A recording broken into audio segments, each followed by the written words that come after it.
ಒಣ ರೊಟ್ಟಿ ಖಾರಪುಡಿ ಅನ್ನವನ್ನ ರಸ್ತೆಯ ಮೇಲೆ ಕೂತು ರೈತರು ವಿಭಿನ್ನವಾಗಿ ಪ್ರತಿಭಟನೆಯನ್ನ ಮಾಡಿ ಕಲ್ಯಾಣ ಕರ್ನಾಟಕದ ಜೀವನಾಡಿ ತುಂಗಭದ್ರಾ ಜಲಾಶಯಕ್ಕೆ ಜಮೀನನ್ನ ಕೊಟ್ಟಿರ್ತಕ್ಕಂತಹ ರೈತರು ಇವತ್ತಿಗೂ ಕೂಡ ಬೀದಿಗೆ ಬಿದ್ದಿದ್ದಾರೆ. ವಿಶೇಷವಾಗಿ ವಿಭಿನ್ನ ರೀತಿಯ ಪ್ರತಿಭಟನೆ ಮಾಡಿ ಇವತ್ತು ಜಿಲ್ಲಾಧಿಕಾರಿಗಳ ಕಚೇರಿಯ ಮುಂದೆ ಬಂದಿರತಕ್ಕಂಥದ್ದು. ಸುಮಾರು 800 ಎಕರೆ ಪ್ರದೇಶದಲ್ಲಿ ಉಳುಮೆ ಮಾಡ್ತಾ ಇರತಕ್ಕಂತಹ ರೈತರು 250 ಕುಟುಂಬಗಳು ಉಳುಮೆಯನ್ನ ಮಾಡ್ತಾ ಇದಾವೆ.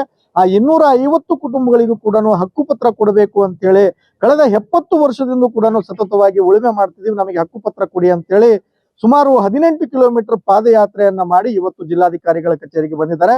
ನಡು ರಸ್ತೆಯಲ್ಲೇ ರೊಟ್ಟಿ ಖಾರಪುಡಿ ಅನ್ನ ಚಟ್ನಿಯನ್ನ ಊಟ ಮಾಡಿ ವಿಭಿನ್ನವಾಗಿ ಪ್ರತಿಭಟನೆಯನ್ನ ಮಾಡಿ ಇವತ್ತು ಮನವಿಯನ್ನ ಕೊಡ್ಲಿಕ್ಕೆ ಬಂದಿರ್ತಕ್ಕಂಥ ರೈತರನ್ನ ನಾನು ಮಾತಾಡಿಸ್ತೀನಿ. ಸರ್, ಎಷ್ಟು ವರ್ಷದಿಂದ ಉಳುಮೆ ಮಾಡ್ತಿದ್ರೆ, ಎಷ್ಟು ಕುಟುಂಬಗಳಿದಾವೆ, ಏನ್ ಸರ್ ತಮ್ಮ ಡಿಮ್ಯಾಂಡ್? ಸರ್, ಈಗ 1953ರಲ್ಲಿ 38 ಹಳ್ಳಿ ಮರಮಳ್ಳಿ ಹೋಬಳಿ ಭಾಗದಲ್ಲಿ ಮುಳುಗಡೆ ಹೊಂದಿ ಪುನರ್ವಸತಿ ಪಡೆದಂತ ಗ್ರಾಮಗಳು. ಅವತ್ತು ಮನೆ ಮಠ ಹೊಲ ಕಳ್ಕೊಂಡಾರ. ಕೆಲ ಮಂದಿ ವಿದ್ಯಾವಂತರು ಬುದ್ಧಿವಂತರು ಹಕ್ಕುಪತ್ರ ತಗೊಂಡಾರ, ಇನ್ನು ಕೆಲವು ದಡ್ರು ಹಕ್ಕುಪತ್ರ ತಗೊಂಡಿಲ್ಲ. ಭೂಮಿ ಇಲ್ದರಿಗೆ ಭೂಮಿನೂ ತೋರ್ಸ್ಯಾರ. ಅವತ್ತು ಅಡವಿ ಊರ ಇಲ್ಲ, ಮರಮಳ್ಳಿ ಅನ್ನೋದು ಒಂದು ಊರಲ್ಲ, ಅದು ಅಡವಿ. ಅಡವಿಗೆ ತಗೊಂಡೋಗಿ ಹಾಕ್ತಾರ. ಆ ಅಡವಿ ಇವತ್ತು ಗ್ರಾಮ ಪಂಚಾಯತಿ ಕೂಡ ನಿಂತಿಲ್ಲ. ಇವತ್ತು ಆ ಅಡವಿಯನ್ನ ಕಲ್ಲು ಮುಳ್ಳು ಗಿಡ ಗಂಟಿ ಕಡ್ದು ಹಸನ ಮಾಡಿ ಬಂಗಾರದಂತ ಭೂಮಿಯನ್ನ ಮಾಡಿಕೊಂಡು ಇವತ್ತು ಬದುಕು ಕಟ್ಟಿಕೊಂಡಿರ್ತಕ್ಕಂಥ ರೈತರಿಗೆ ಒಂದು ನೆಪ ಹೇಳಿ ಆ ನೆಪದ ಮುಖಾಂತರ ತಹಸೀಲ್ದಾರ ಮುಖಾಂತರ ಇಂಬರ ಕೊಡ್ತಿದಾರೆ. ಏನಂತ ಇಂಬರ? ನಿಮ್ಮ ಜಮೀನು ಪಟ್ಟಣ ಪಂಚಾಯತಿ ವ್ಯಾಪ್ತಿ 3 ಕಿಲೋಮೀಟರ್ ಇರುವುದರಿಂದ ನಿಮಗೆ ಹಕ್ಕು ಪತ್ರ ಕೊಡಕ್ ಬರಲ್ಲ ಅಂತ ಇಂಬರ ಕೊಟ್ಟಿದ್ದಾರೆ. ಸರಿ, ಕಾನೂನಿನಲ್ಲಿ ಅದಿದ್ರೆ ನಾವು ಅದಕ್ಕೂ ವಿರೋಧ ಮಾಡಲ್ಲ. ಆದರೆ ನಾವು ಉಳಿಮೆ ಮಾಡುವಾಗ ಆ ಮರಮಳ್ಳಿ ಒಂದು ಗ್ರಾಮ ಪಂಚಾಯತಿ ಕೂಡ ಅಲ್ಲ ಸ್ವಾಮಿ. ಅವತ್ತಿನಿಂದ ಇವತ್ತಿನವರೆಗೆ ಹಕ್ಕುಪತ್ರ ಕೊಡು ಅಂತಂದೇಳಿ 73 ವರ್ಷ ಹೋರಾಟ ಮಾಡ್ಬೇಕಾ? ಇನ್ನೂ ಹೋರಾಟ ಮಾಡ್ಬೇಕಾ? ಅಂದಿನ ಸರ್ಕಾರ ನೀವೆಲ್ಲೆಲ್ಲಿ ಉಳಿಮೆ ಮಾಡ್ತೀರಿ, ಇನ್ನೊಂದ್ ಸ್ವಲ್ಪ ಉಳಿಮೆ ಮಾಡಿ, ಇನ್ನೊಂದ್ ಸ್ವಲ್ಪ ಉಳಿಮೆ ಮಾಡಿಕೊಡ್ರಿ, ನಾವು ನಿಮಗೆ ಹಕ್ಕುಪತ್ರ ಕೊಡ್ತೀವಿ ಅಂತಂದು ಹೇಳಿದ್ವು. ಇವತ್ತಿನವರೆಗೂ ಯಾವುದೇ ಸರ್ಕಾರಗಳು ಹಕ್ಕುಪತ್ರ ಕೊಡಕ್ ಮುಂದಾಗಿಲ್ಲ. ನಾಳೆ ಏನು 9ನೇ ತಾರೀಕು ಕೂಡ್ಲಿಗೆ ಸರ್ಕಾರ ಬರುತ್ತೋ ಅವಾಗ ನಿಮ್ಮ ಸರ್ಕಾರದ ವಿರುದ್ಧ ಉಗ್ರವಾದ ಹೋರಾಟ ಮಾಡ್ಬೇಕಾಗತ್ತೆ. ಇಲ್ಲಾಂದ್ರೆ ನಾವು ಎಚ್ಚೆತ್ಕೊಂಡು ನಮ್ಮ ಹಕ್ಕುಪತ್ರ ಕೊಡ್ಬೇಕಂತಂದ್ರೆ ಈ ಸಂದರ್ಭದಲ್ಲಿ ಜಿಲ್ಲಾಡಳಿತ ಮುಖಾಂತರ ಸರ್ಕಾರಕ್ಕೆ ಎಚ್ಚರಿಕೆ ಕೊಡ್ತೀನಿ. ನಮಸ್ಕಾರ. ಇದಿಷ್ಟು ರೈತರ ಎಚ್ಚರಿಕೆಯ ಮಾತುಗಳು. K Suresh Chauhan, Republic Kannada, Vijayanagara. ಒಣ ರೊಟ್ಟಿ ಖಾರಪುಡಿ ಅನ್ನವನ್ನ ರಸ್ತೆಯ ಮೇಲೆ ಕೂತು ರೈತರು ವಿಭಿನ್ನವಾಗಿ ಪ್ರತಿಭಟನೆಯನ್ನ ಮಾಡಿ ಕಲ್ಯಾಣ ಕರ್ನಾಟಕದ ಜೀವನಾಡಿ ತುಂಗಭದ್ರಾ ಜಲಾಶಯಕ್ಕೆ ಜಮೀನನ್ನ ಕೊಟ್ಟಿರ್ತಕ್ಕಂತಹ ರೈತರು ಇವತ್ತಿಗೂ ಕೂಡ ಬೀದಿಗೆ ಬಿದ್ದಿದ್ದಾರೆ. ವಿಶೇಷವಾಗಿ ವಿಭಿನ್ನ ರೀತಿಯ ಪ್ರತಿಭಟನೆ ಮಾಡಿ ಇವತ್ತು ಜಿಲ್ಲಾಧಿಕಾರಿಗಳ ಕಚೇರಿಯ ಮುಂದೆ ಬಂದಿರತಕ್ಕಂಥದ್ದು. ಸುಮಾರು 800 ಎಕರೆ ಪ್ರದೇಶದಲ್ಲಿ ಉಳುಮೆ ಮಾಡ್ತಾ ಇರತಕ್ಕಂತಹ ರೈತರು 250 ಕುಟುಂಬಗಳು ಉಳುಮೆಯನ್ನ ಮಾಡ್ತಾ ಇದಾವೆ. ಆ 250 ಕುಟುಂಬಗಳಿಗೂ ಕೂಡ ಹಕ್ಕುಪತ್ರ ಕೊಡಬೇಕು ಅಂತ ಹೇಳಿ ಕಳೆದ 70 ವರ್ಷದಿಂದ ಕೂಡ ಸತತವಾಗಿ ಉಳುಮೆ ಮಾಡ್ತಿದೀವಿ, ನಮಗೆ ಹಕ್ಕುಪತ್ರ ಕೊಡಿ ಅಂತ ಹೇಳಿ ಸುಮಾರು 18 ಕಿಲೋಮೀಟರ್ ಪಾದಯಾತ್ರೆಯನ್ನ ಮಾಡಿ ಇವತ್ತು ಜಿಲ್ಲಾಧಿಕಾರಿಗಳ ಕಚೇರಿಗೆ ಬಂದಿದ್ದಾರೆ. ನಡು ರಸ್ತೆಯಲ್ಲೇ ರೊಟ್ಟಿ ಖಾರಪುಡಿ ಅನ್ನ ಚಟ್ನಿಯನ್ನ ಊಟ ಮಾಡಿ ವಿಭಿನ್ನವಾಗಿ ಪ್ರತಿಭಟನೆಯನ್ನ ಮಾಡಿ ಇವತ್ತು ಮನವಿಯನ್ನ ಕೊಡ್ಲಿಕ್ಕೆ ಬಂದಿರ್ತಕ್ಕಂಥ ರೈತರನ್ನ ನಾನು ಮಾತಾಡಿಸ್ತೀನಿ. ಸರ್, ಎಷ್ಟು ವರ್ಷದಿಂದ ಉಳುಮೆ ಮಾಡ್ತಿದ್ರೆ, ಎಷ್ಟು ಕುಟುಂಬಗಳಿದಾವೆ, ಏನ್ ಸರ್ ತಮ್ಮ ಡಿಮ್ಯಾಂಡ್? ಸರ್, ಈಗ 1953ರಲ್ಲಿ 38 ಹಳ್ಳಿ ಮರಮಳ್ಳಿ ಹೋಬಳಿ ಭಾಗದಲ್ಲಿ ಮುಳುಗಡೆ ಹೊಂದಿ ಪುನರ್ವಸತಿ ಪಡೆದಂತ ಗ್ರಾಮಗಳು.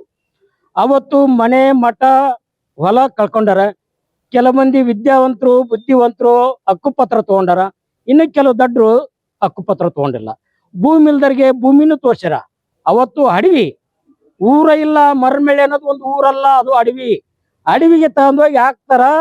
ಆ ಅಡವಿ ಇವತ್ತು ಗ್ರಾಮ ಪಂಚಾಯತಿ ಕೂಡ ನಿಂತಿಲ್ಲ.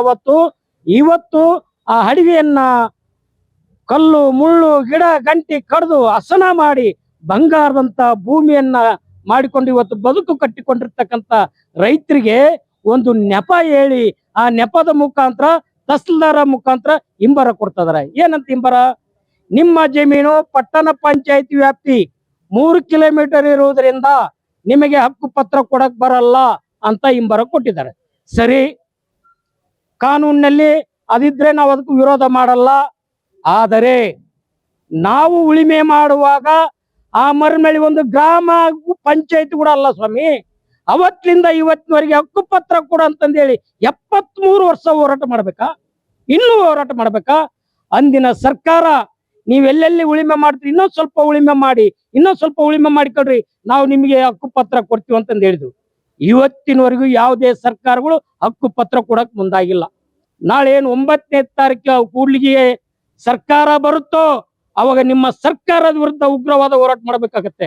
ಇಲ್ಲಾಂದ್ರೆ ತಾವು ಎಚ್ಚೆತ್ಕೊಂಡು ನಮ್ಮ ಹಕ್ಕುಪತ್ರ ಕೊಡ್ಬೇಕಂತಂದ್ರೆ ಈ ಸಂದರ್ಭದಲ್ಲಿ ಜಿಲ್ಲಾಡಳಿತ ಮುಖಾಂತರ ಸರ್ಕಾರಕ್ಕೆ ಎಚ್ಚರಿಕೆ ಕೊಡ್ತೀನಿ. ನಮಸ್ಕಾರ. ಇದಿಷ್ಟು ರೈತರ ಎಚ್ಚರಿಕೆಯ ಮಾತುಗಳು. K Suresh Chauhan, Republic Kannada, Vijayanagara. ಒಣ ರೊಟ್ಟಿ ಖಾರಪುಡಿ ಅನ್ನವನ್ನ ರಸ್ತೆಯ ಮೇಲೆ ಕೂತು ರೈತರು ವಿಭಿನ್ನವಾಗಿ ಪ್ರತಿಭಟನೆಯನ್ನ ಮಾಡಿ ಕಲ್ಯಾಣ ಕರ್ನಾಟಕದ ಜೀವನಾಡಿ ತುಂಗಭದ್ರಾ ಜಲಾಶಯಕ್ಕೆ ಜಮೀನನ್ನ ಕೊಟ್ಟಿರ್ತಕ್ಕಂತಹ ರೈತರು ಇವತ್ತಿಗೂ ಕೂಡ ಬೀದಿಗೆ ಬಿದ್ದಿದ್ದಾರೆ. ವಿಶೇಷವಾಗಿ ವಿಭಿನ್ನ ರೀತಿಯ ಪ್ರತಿಭಟನೆ ಮಾಡಿ ಇವತ್ತು ಜಿಲ್ಲಾಧಿಕಾರಿಗಳ ಕಚೇರಿಯ ಮುಂದೆ ಬಂದಿರತಕ್ಕಂಥದ್ದು. ಸುಮಾರು 800 ಎಕರೆ ಪ್ರದೇಶದಲ್ಲಿ ಉಳುಮೆ ಮಾಡ್ತಾ ಇರತಕ್ಕಂತಹ ರೈತರು 250 ಕುಟುಂಬಗಳು ಉಳುಮೆಯನ್ನ ಮಾಡ್ತಾ ಇದಾವೆ. ಆ 250 ಕುಟುಂಬಗಳಿಗೂ ಕೂಡ ಹಕ್ಕುಪತ್ರ ಕೊಡಬೇಕು ಅಂತೇಳಿ ಕಳೆದ 70 ವರ್ಷದಿಂದ ಕೂಡ ಸತತವಾಗಿ ಉಳುಮೆ ಮಾಡ್ತಿದೀವಿ, ನಮಗೆ ಹಕ್ಕುಪತ್ರ ಕೊಡಿ ಅಂತೇಳಿ ಸುಮಾರು 18 ಕಿಲೋಮೀಟರ್ ಪಾದಯಾತ್ರೆಯನ್ನ ಮಾಡಿ ಇವತ್ತು ಜಿಲ್ಲಾಧಿಕಾರಿಗಳ ಕಚೇರಿಗೆ ಬಂದಿದ್ದಾರೆ.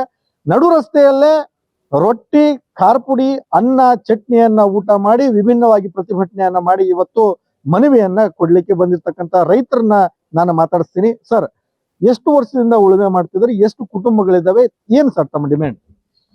ಸರ್, ಈಗ 1953ರಲ್ಲಿ 38 ಹಳ್ಳಿ ಮರಮೇಳಿ ಹೋಬಳಿ ಭಾಗದಲ್ಲಿ ಮುಳುಗಡೆ ಹೊಂದಿ ಪುನರ್ವಸತಿ ಪಡೆದಂತ ಗ್ರಾಮಗಳು. ಅವತ್ತು ಮನೆ, ಮಠ, ಹೊಲ ಕಳ್ಕೊಂಡಾರ. ಕೆಲ ಮಂದಿ ವಿದ್ಯಾವಂತರು, ಬುದ್ಧಿವಂತರು ಹಕ್ಕುಪತ್ರ ತಗೊಂಡಾರ. ಇನ್ನು ಕೆಲವು ದಡ್ರು ಹಕ್ಕುಪತ್ರ ತಗೊಂಡಿಲ್ಲ. ಭೂಮಿ ಇಲ್ದರಿಗೆ ಭೂಮಿನೂ ತೋರ್ಸ್ಯಾರ.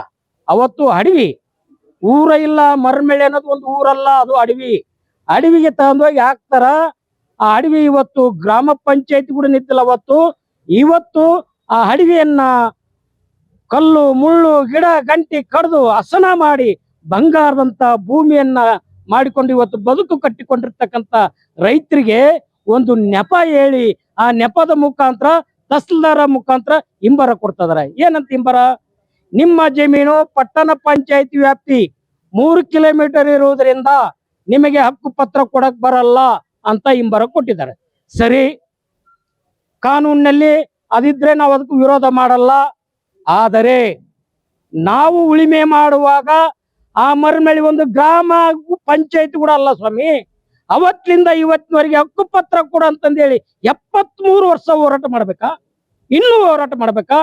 ಅಂದಿನ ಸರ್ಕಾರ ನೀವೆಲ್ಲೆಲ್ಲಿ ಉಳಿಮೆ ಮಾಡ್ತೀರಿ, ಇನ್ನೊಂದ್ ಸ್ವಲ್ಪ ಉಳಿಮೆ ಮಾಡಿ, ಇನ್ನೊಂದ್ ಸ್ವಲ್ಪ ಉಳಿಮೆ ಮಾಡಿಕೊಳ್ರಿ, ನಾವು ನಿಮಗೆ ಹಕ್ಕುಪತ್ರ ಕೊಡ್ತೀವಿ ಅಂತಂದು ಹೇಳಿದ್ವು. ಇವತ್ತಿನವರೆಗೂ ಯಾವುದೇ ಸರ್ಕಾರಗಳು ಹಕ್ಕುಪತ್ರ ಕೊಡಕ್ ಮುಂದಾಗಿಲ್ಲ. ನಾಳೆ ಏನು 9ನೇ ತಾರೀಕು ಕೂಡ್ಲಿಗೆ ಸರ್ಕಾರ ಬರುತ್ತೋ ಅವಾಗ ನಿಮ್ಮ ಸರ್ಕಾರದ ವಿರುದ್ಧ ಉಗ್ರವಾದ ಹೋರಾಟ ಮಾಡ್ಬೇಕಾಗತ್ತೆ. ಇಲ್ಲಾಂದ್ರೆ ತಾವು ಎಚ್ಚೆತ್ಕೊಂಡು ನಮ್ಮ ಹಕ್ಕುಪತ್ರ ಕೊಡ್ಬೇಕಂತಂದ್ರೆ ಈ ಸಂದರ್ಭದಲ್ಲಿ ಜಿಲ್ಲಾಡಳಿತ ಮುಖಾಂತರ ಸರ್ಕಾರಕ್ಕೆ ಎಚ್ಚರಿಕೆ ಕೊಡ್ತೀನಿ. ನಮಸ್ಕಾರ. ಇದಿಷ್ಟು ರೈತರ ಎಚ್ಚರಿಕೆಯ ಮಾತುಗಳು. K Suresh Chauhan, Republic Kannada, Vijayanagara.